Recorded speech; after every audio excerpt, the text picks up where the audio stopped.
Taj Mahal is one of the most probably amazing, beautiful sights in the world. And its origin has a rather fascinating story. In 1629, the Shah of India lost his favorite wife. And he wanted to honor this wife in a very special way.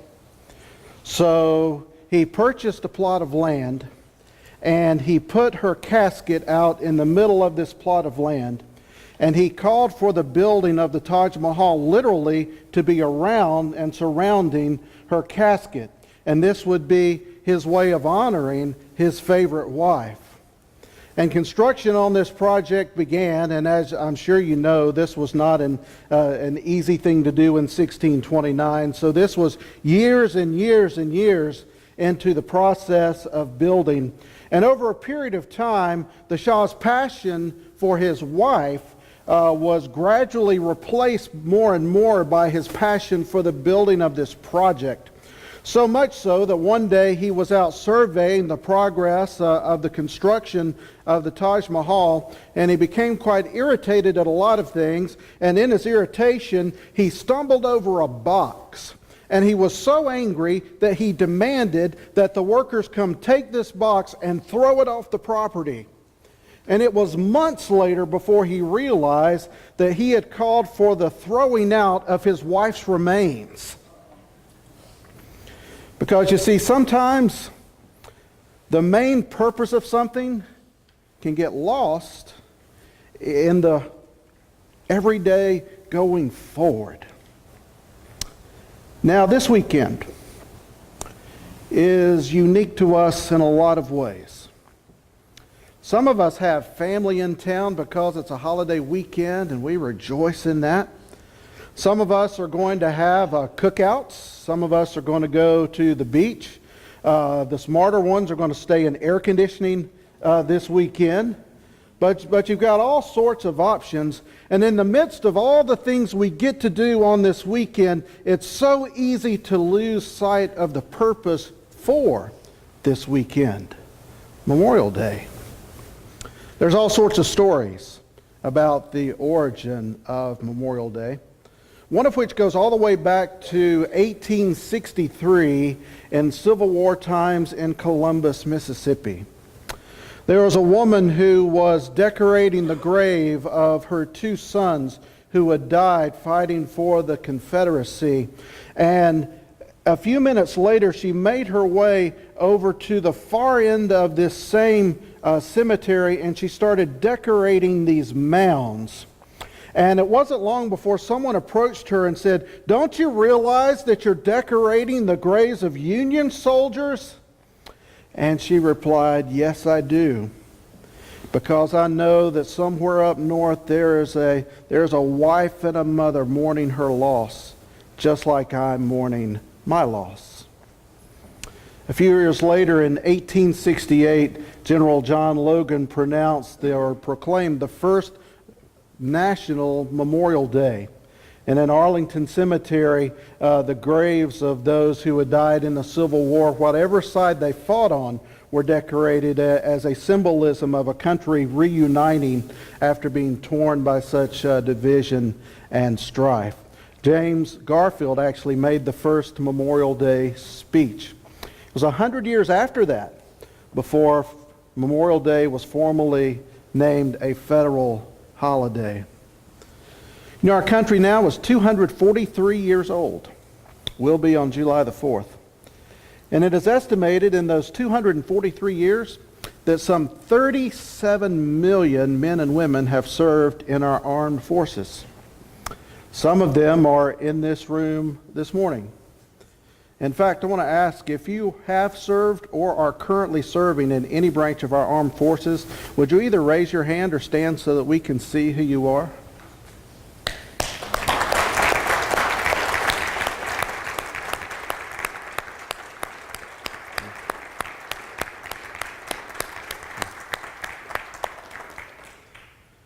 We honor you for your service. And we're grateful that you were able to come home. Tomorrow, of course, we will recognize the fact that some 600,000 men and women were unable to come home. They made the ultimate sacrifice of giving their very lives. Now, some of you are saying at this point, Mike, Memorial Day is important, but it's an American holiday. It's not a Christian holiday. I'm looking for my sermon. Well, here it comes. God has a lot to say about remembering. And I think God has a lot to say about remembering because He knows us. And He knows that we as human beings tend to be a very forgetful kind of people. Sometimes we forget because we're in a hurry. We're in such a rapid-paced life that a lot of times we are so focused on the destination that we miss the joy of the journey, and things get lost along the way. Sometimes we forget just because we're inattentive and we're neglectful. And sometimes we are forgetful because of the intensity of a situation. Sometimes the heat is so hot in the kitchen that we can't see the greater realities outside of the kitchen. And I believe that's why when you look in the Bible, you find some 230 references to either remember, remembrance, or memorial. We're not going to look at 230 today. We're going to just look at one. Open your Bibles, please, to the Old Testament book of Joshua. The Old Testament book of Joshua. And when you're opening your Old Testaments to Joshua, you're around page 314, if I remember right. If not, that's close if you're using a red Pew Bible.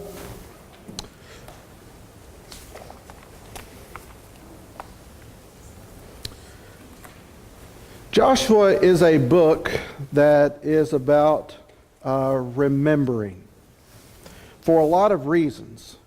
One is because of strength and courage.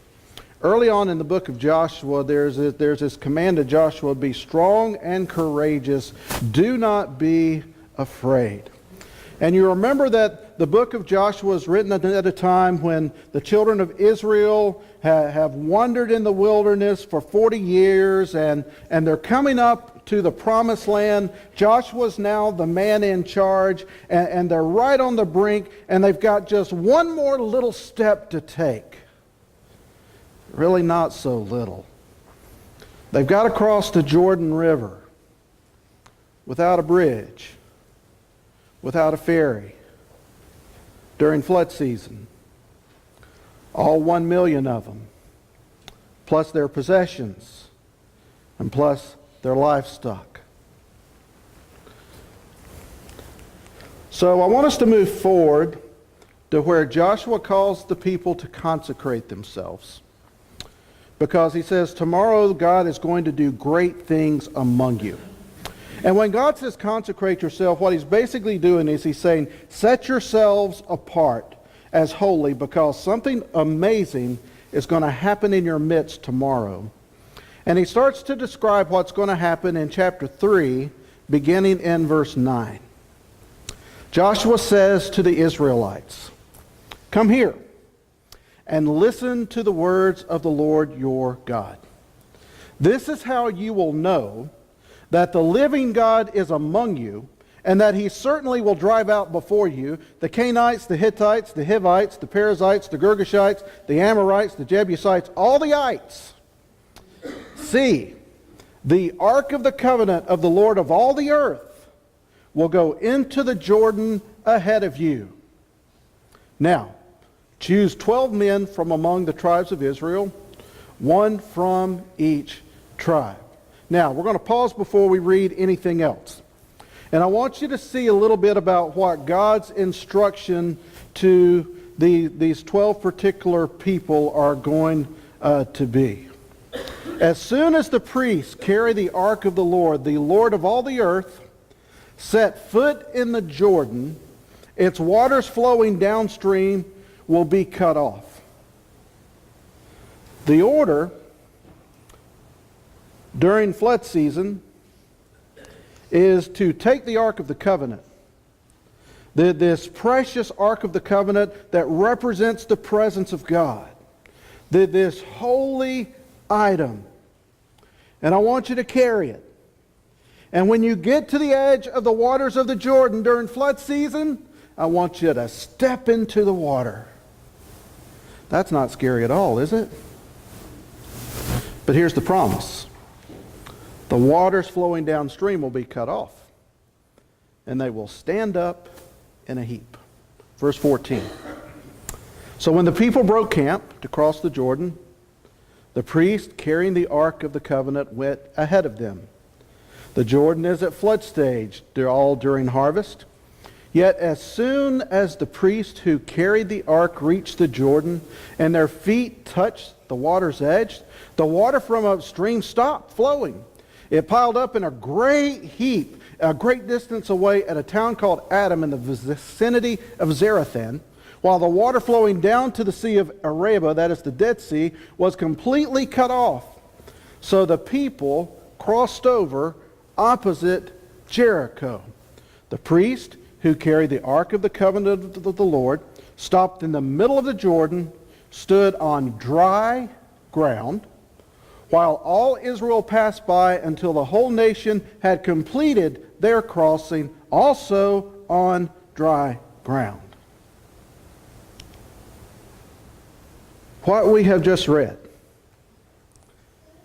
is one of the most awe-inspiring, incredible miracles you could possibly imagine, having seen it take place right in front of you. The children of Israel have had this incredible experience.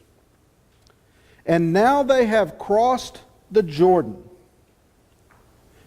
And right in front of them is Jericho.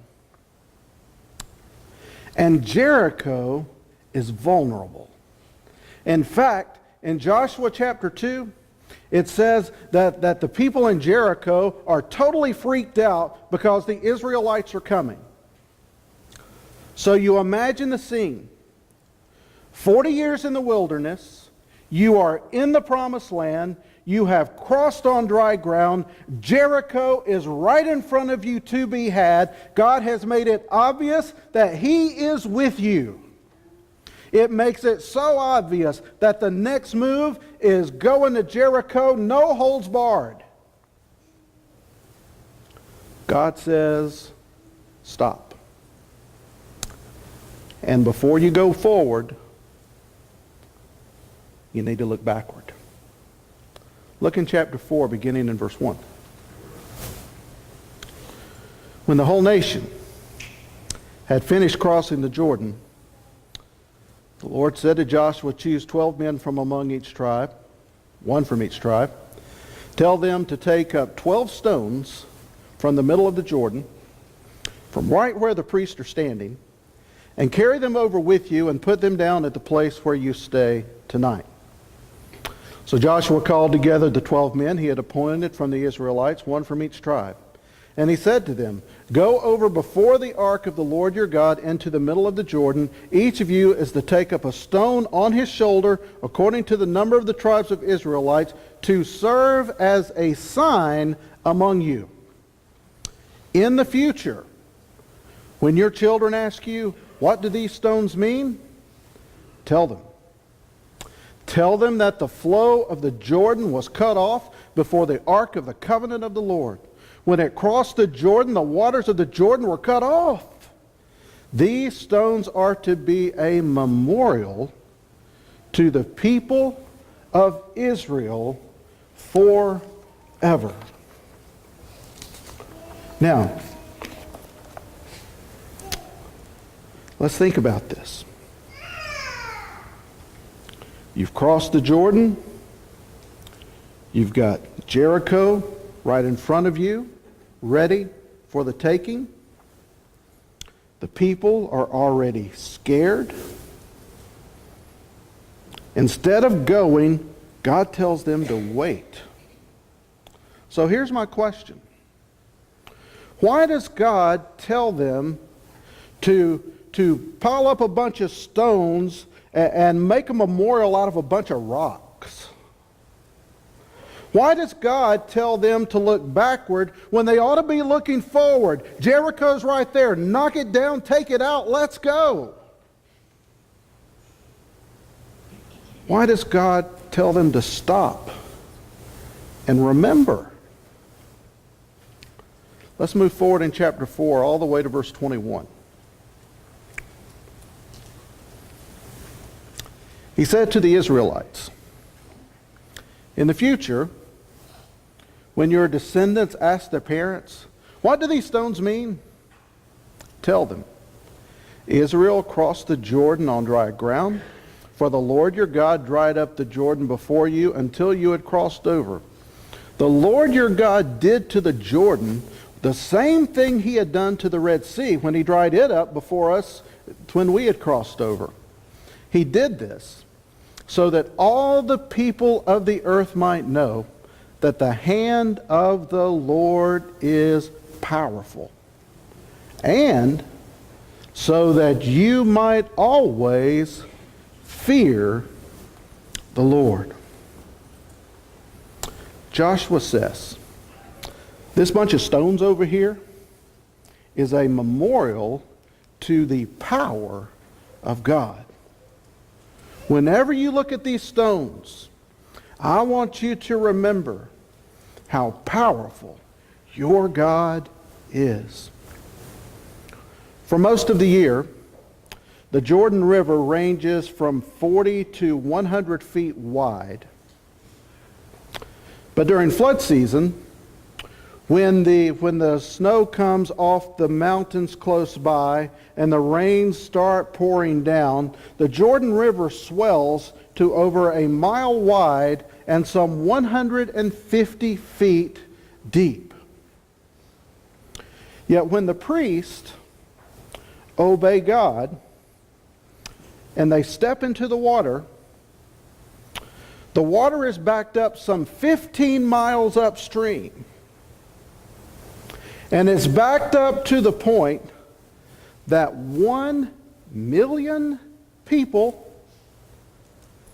the size of the Jacksonville metropolitan area, cross the Jordan River on dry ground. This is audience participation time, yes or no? Do you think that's a miracle, yes or no? Yes. I think so too. Not everybody necessarily thinks that. There are those that believe that this could happen by natural phenomenon. They would tell you that in December of 1267, an earthquake happened in this very region near Tel Ed Damenier. And when that earthquake happened, the steep banks of the Jordan collapsed into the Jordan, and it dammed up the rivers for some 11 hours.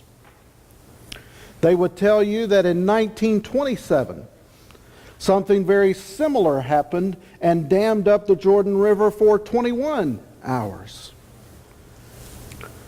Of course, neither event happened during flood season.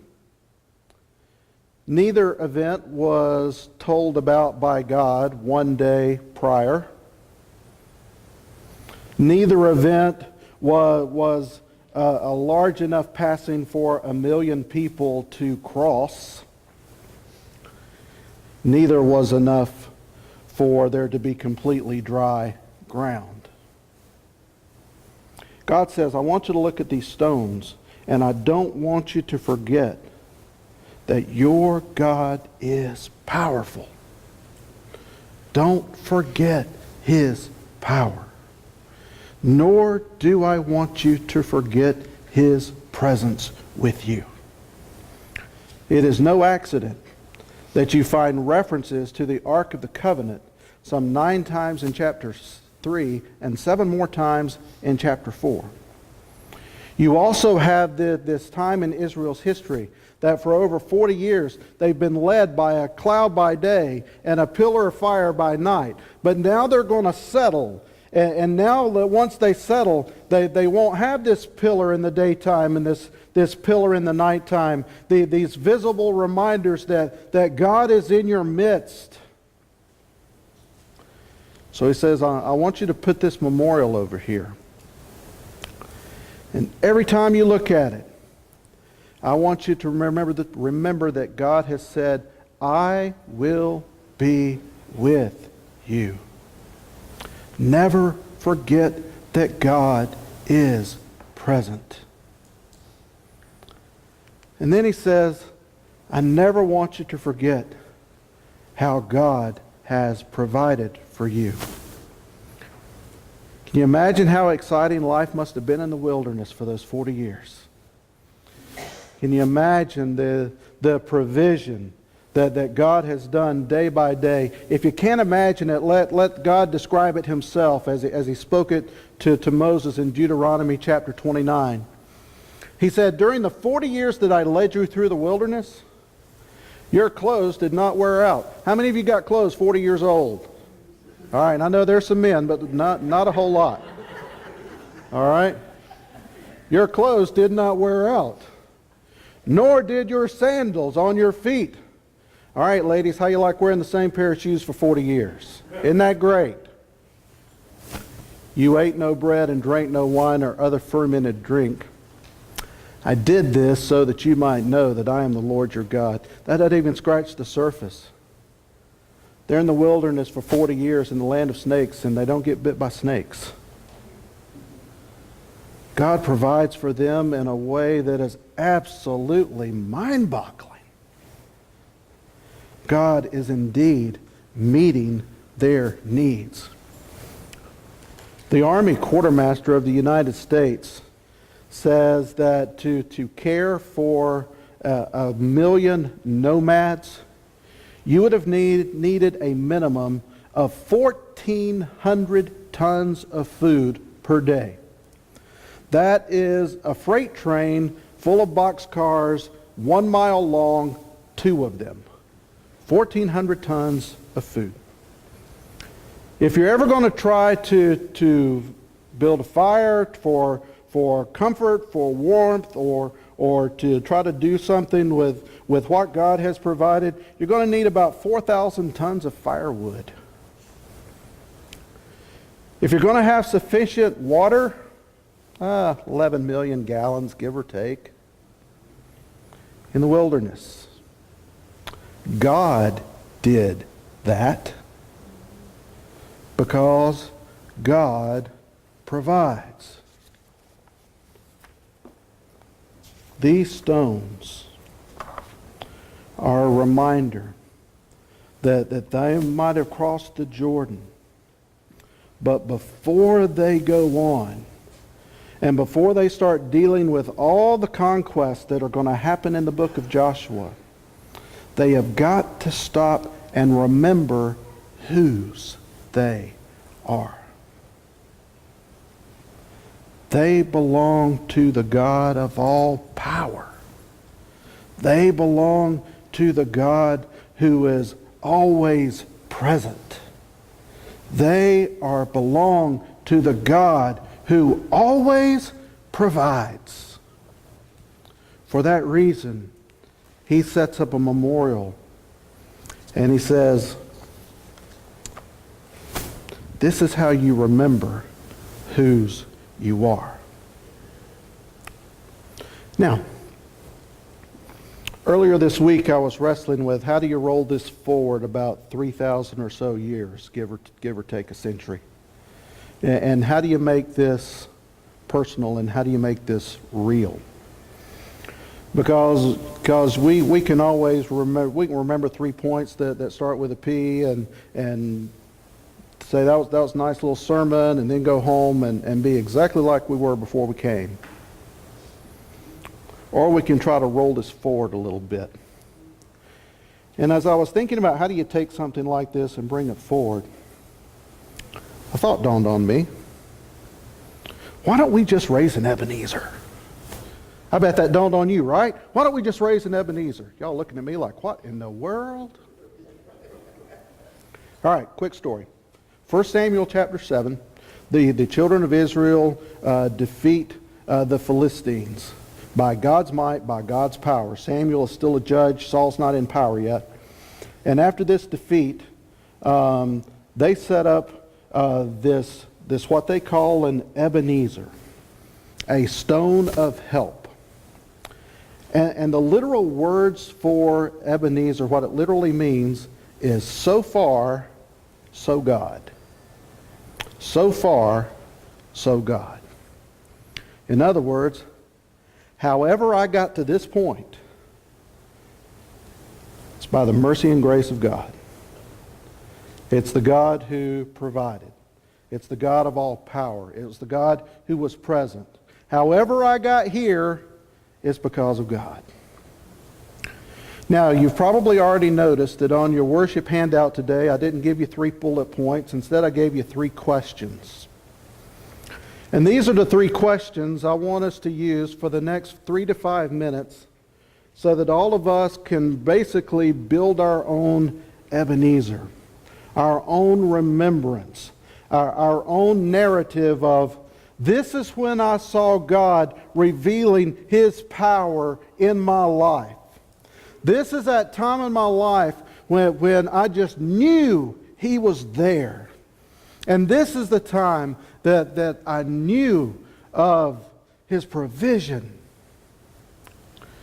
Now you've got those questions on your worship handout, and I'm going to give you about 3 to 5 minutes to answer them. And I want you to answer them as specifically as you can, not with generic pat answers. Here's why. You may not need this today, but there's going to come a day when you need this. Trust me.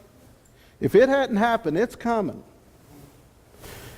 And you're going to want more than just very simplistic answers. You're going to want to be reminded of what did God do and when did He do it? How did He do it? So I want you to take a few minutes and work through this the very best that you can. How has God shown His power in your life? How has God shown His presence in your life? And how has God provided for you? About 3 minutes or so, Joshua's going to come lead us in O Thou Fount of Every Blessing. When he leads us in that song, if you have a prayer request that you'd like to make known, or if today's the day you want to give your life to Jesus Christ by being immersed in water, that will be the time. Right now, let's take a few minutes and let's work through this.